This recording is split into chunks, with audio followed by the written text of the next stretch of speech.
विशाल recording studio चार गुदरिया।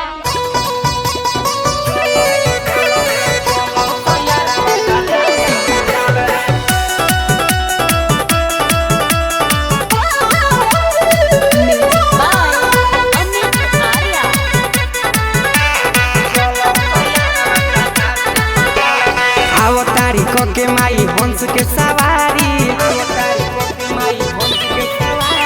मूर्ति रखाई उनकर सभा से भारी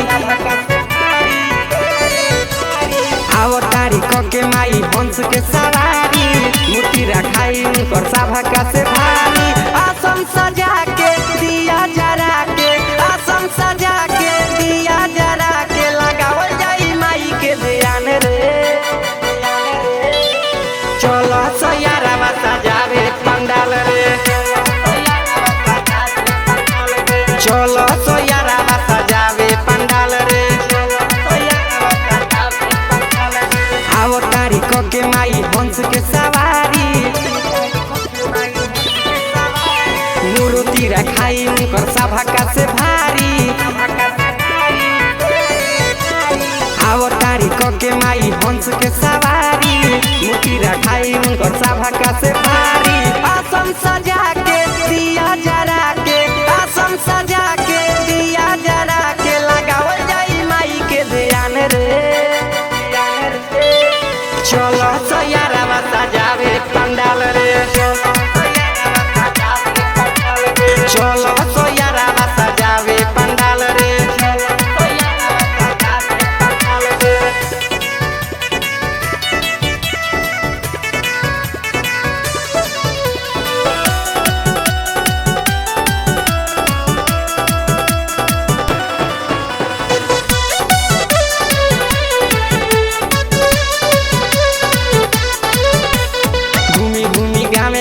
चंदा कटाई 551 से कम न लियाई घूमी घूमी गामे गामे चंदा कटाई 551 से कम न लियाई डीजे बजा के कोमर हिला के डीजे बजा के कोमर हिला के मचावल जाय खूबे धमाल रे टोलो सोयारा सजावे पंडाल रे चलो सोयारा सजावे पंडाल रे